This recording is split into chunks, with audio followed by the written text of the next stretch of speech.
البدع والأهواء، أهل البدع العقائدية وأهل البدع السياسية. نقول بيننا وبينكم السلف، بيننا وبينكم الكتب، كان فيقول البدع بيننا وبينكم. Bismillahirrahmanirrahim. Alhamdulillah. Wassalatu wassalamu ala Rasulillah wa ala alihi wa sahbihi wa sallam. Kita meneruskan pembacaan kitab Bulughul Maram yang ditulis oleh Al-Hafidz Ibnu Hajar Al-Asqalani rahimahullah taala. Kita sudah masuk di Kitabul Janaiz. Pada pertemuan terakhir disebutkan tentang keutamaan seorang mengingat kematian.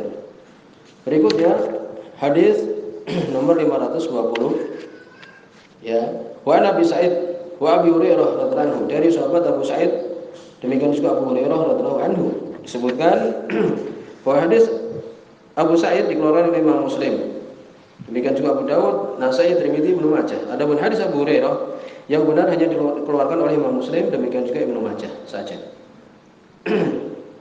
Qala, keduanya mengatakan radhiyallahu anhu, qala Rasulullah sallallahu alaihi wasallam, berkata Rasul sallallahu alaihi wasallam, laqinu mautakum la ilaha illallah. Talqinlah mautakum, murad sebagai Imam Nawawi maksudnya adalah yakni man hadral wafat, ya, orang yang dia itu dalam keadaan mau meninggal. Maksudnya seperti itu, disebutkan dalam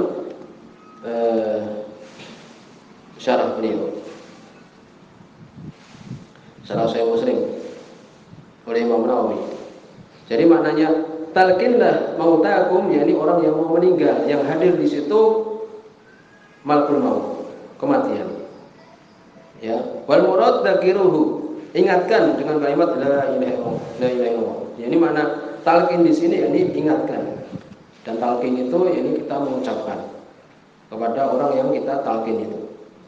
La ilaha illallah, rawahu Muslim wal arba'ah. Maka di sini sebuah Imam Nawawi untuk ya anjuran seorang mengingatkan orang yang mau meninggal dengan kalimat syahadat ini. Karena di situ ada keutamaan maka akhir kalamihi la ilaha illallah dakhala jannah. Barang siapa yang akhir ucapannya itu adalah la ilaha illallah, maka akan masuk dalam surga. Dan ini adalah mustahab dan ijma' para ulama. Tetapi makruh kalau kemudian memperbanyak. Demikian juga terus-menerus. Kenapa? Ditakutkan orangnya malah merasa sempit. Oleh karena itu dengan apa? Dengan adab, dengan bagus. Karena waktu itu dia dalam keadaan syaidatul karbihi, benar-benar dalam keadaan berat ketika datang malakul maut itu. Ya, ini dengan hikmah, dengan baik. Ini demikian. Juga di sini mengandung sunnahnya seseorang mendatangi orang yang mau meninggal, litadkirihi, untuk mengingatkan dia. Demikian juga menghibur dia.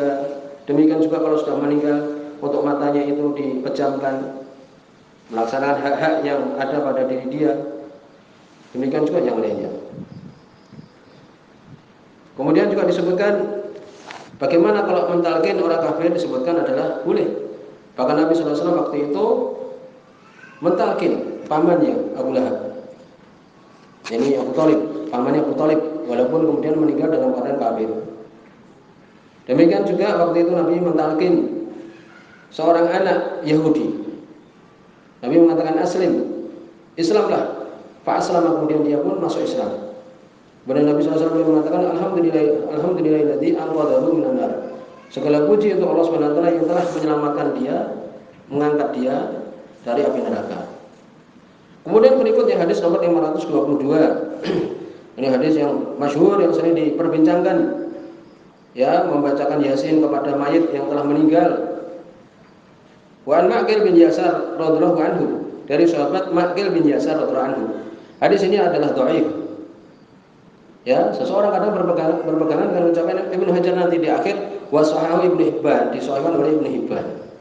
Kalau kita mempelajari ilmu jarh wa ta'dil, demikian juga ilmu mustalah hadis, maka Ibnu Hibban masyhur di kalangan para ulama sebagai mutasahilin, bermudah-mudah dalam beberapa sisi tentang mentakdil, mensiqahkan seseorang rawi. Ya, demikian. Yakni beliau ini mempunyai manhaj atau metode diambil dari gurunya juga, ya Ibnu Khuzaimah. Ya, ini apa? Kalau seseorang itu Muslim, kemudian tidak ada celaan, maka thiqah sudah. Nah, karena itu beliau juga mempunyai buku As-Thiqat Ibnu Hibban. Walaupun di situ oleh Syekh Abdurrahman Al-Mu'allimi, di situ ada tafsir perincian oleh beliau, ya, di dalam Jarh Ta'dil disebutkan. Tapi secara umum demikian tadi kita sebutkan. Jadi pensahihan Ibnu Hibban inilah yang banyak dipergunakan oleh Syafi'iyah, ya, sehingga mensahih hadis ini.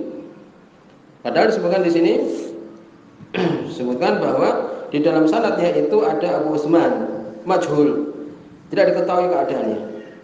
Demikian juga bapaknya Ma'qil juga tidak diketahui keadaannya. Juga sebagian menyebutkan itu adalah ittirab.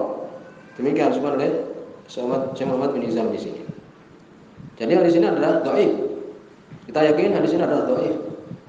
Kalau berpegangan dengan ucapan Ibnu Hajar di sini, beliau cuma menukilkan yakni tasihnya Ibnu Hibban bahwa di sini adalah sahih oleh Ibnu Hibban, maka apa? Tidak jauh, karena Ibnu Hibban beliau ini dikenal sebagai mutasahilun dari sisi tadi kita sebutkan, bermudah-mudah. Ya, demikian. Dari Ma'qil bin Yasar radhiyallahu anhu, anna Nabi sallallahu alaihi wasallam qala, sesungguhnya Nabi sallallahu alaihi wasallam beliau mengatakan, "Iqra'u ala mautakum Yasin." Bacakanlah kepada mautakum. Mautakum yakni tadi orang yang hadir. Yakni kematian, mau meninggal. Walaupun sebagian memaknakan dengan apa? Orang yang telah meninggal. Yasin, dengan membaca surat Yasin. Ya. Rawahu Dawud wa Nasa'i, diriwayatkan oleh Imam Dawud, demikian juga Imam Nasa'i, wa sahahu Ibnu Hibban, dan disahihkan oleh Ibnu Hibban. Inilah yang kemudian tersebar di kalangan kaum muslimin, khususnya di Indonesia. Kalau ada orang sudah meninggal, kemudian apa? Dibacakan Yasin. Berdalil dengan hadis ini, hadis yang dhaif. Tadi dua rawi, Abu Utsman tidak diketahui keadaannya, demikian juga bapaknya Ma'qil juga. Ibnu Hajar menyebutkan disahihkan oleh Ibnu Hibban, tadi sudah kita sebutkan. Ibnu Hibban, yakni beliau rahimahullah taala bermudah-mudah. Oleh karena itu disebutkan sebagian fuqaha mengatakan disukai untuk orang yang mau meninggal dibacakan surat Yasin. Demikian juga orang yang sudah meninggal juga. Tetapi hadisnya dhaif dan amalan ini tidak disyariatkan, bahkan termasuk bid'ah. Membacakan orang yang sudah meninggal dengan Yasin itu adalah bid'ah. Kesimpulannya adalah seperti itu. Maka di sini ada beberapa permasalahan. Seseorang yang mau meninggal, sisi apa yang hendaknya dia itu dahulukan?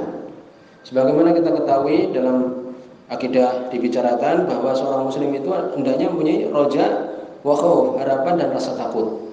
Bahkan sebagian ulama menyamakan seperti saya burung. Kalau kebanyakan roja, maka dia menjadi apa? Bermudah-mudah dalam kemaksiatan. Kalau kebanyakan khauf, rasa takut, dia menjadi putus asa untuk bertobat kepada Allah Subhanahu wa taala. Sehingga hendaknya sama. Tetapi ketika meninggal bagaimana? Sebagian ulama menyamakan tetap sama. Ini pembahasan dalam akidah panjang lebar. Sebagian mengatakan lebih banyak harapannya pada Allah Subhanahu wa taala, dan insya Allah itu lebih tepat. Ya, dan itu adalah ucapan jumhur ulama. Sebagaimana dalam hadis yang diriwayatkan oleh Imam Muslim, hadis Abu Hurairah, ya, radhiyallahu anhu, bahkan hadis Abu Hurairah adalah muttafaqun alaih. Hadis Jabir bin Abdullah radhiyallahu anhu, hadis riwayat Imam Muslim. Bahwa Nabi SAW beliau mengatakan, ini beliau mendengar Nabi SAW sebelum meninggal, ya, mengatakan, la yamutanna ahadukum illa wa huwa yuhsinu dzan bi rabbih tabaraka wa ta'ala. Janganlah kalian meninggal, janganlah salah seorang kalian meninggal kecuali dia husnudzon kepada Rabbnya tabaraka wa ta'ala. Jadi hendaknya kita ketika mau meninggal itu husnudzon pada Allah Subhanahu wa taala akan mengampuni dosa kita, demikian juga memasukkan kita ke dalam surganya. Insyaallah ini adalah yang rajih. Yang benar adalah kita memperbanyak harapan kepada Allah Subhanahu wa taala. Demikian juga takut, ya, dari sisa Allah Subhanahu wa taala, demikian juga segera bertobat dari kemaksiatan. Kemudian disebutkan di sini tawjihul muhtadhar ilal qiblah. Apakah orang yang mau meninggal itu kemudian disunahkan dihadapkan ke arah kiblat, orang yang mau meninggal, ya. Adapun orang yang dia itu di dalam kuburan, ya ketika kita menguburkan disunahkan. Ini tidak sebutkan hadisnya, tapi amalan kaum muslimin. Ada hadis itu dhaif. Tetapi amalan kaum muslimin demikian, dihadapkan ke arah kiblat. Apakah kemudian ketika mau meninggal demikian juga? Ya, disebutkan di situ hadis-hadis tapi dhaif semua. Ya, tidak ada dalil tentang masalah ini. Ada di situ kiblatukum ahya'an wa amwatan, kiblat kalian ketika hidup, demikian juga ketika mati. Maka di sini adalah dhaif, ya, diwajibkan bahwa itu adalah mauquf. Dan di situ juga ini hadis Abdullah bin Umar, mauquf Abdullah bin Umar, berhenti di ucapan Abdullah bin Umar. Dan itu ada rawi namanya Ayyub bin Utbah, dhaif lemah. Ini demikian, tidak ada dalil. Semua Syekh Albani di Ahkamul Janaiz, amma qira'atu surat Yasin indahu wa tawjihihi. Adapun bacaan surat Yasin di sisinya, demikian juga dihadapkan dia itu nahwal kiblah, ke arah kiblat, falam yasih fihi hadis, tidak ada hadis yang sahih. Ya, demikian. Kemudian berikutnya hadis nomor 523. Hadis riwayat Imam Muslim, wa an Ummi Salamah radhiyallahu anha. Dari Ummu Salamah radhiyallahu anha, qalat, beliau mengatakan, dakhala Rasulullah sallallahu alaihi wasallam. Rasulullah sallallahu alaihi wasallam beliau masuk ala Abi Salamah, ke Abu Salamah radhiyallahu anhu, wa qad syaqqa basaruhu, dan dia ini telah meninggal, matanya sudah terbelah, ini terbelalak, maksudnya sudah meninggal. Fa amadahu, kemudian Nabi menutupnya, ya, dipejamkan. Jadi oleh orang yang hidup, maksudnya Nabi memejamkannya. Waktu itu matanya masih tidak terpejam, kemudian Nabi memejamkannya. Jadi sudah meninggal Abu Salamah ini radhiyallahu anhu. Tsumma qala, kemudian Nabi mengatakan, ya, inna ruha, sesungguhnya ruh idza qubida, apabila dicabut, ittaba'ahu al-basar, mata itu mengikuti. Ya, kita perhatikan kalau orang meninggal itu maka matanya terbelalak, mata itu mengikuti roh dia itu ketika keluar.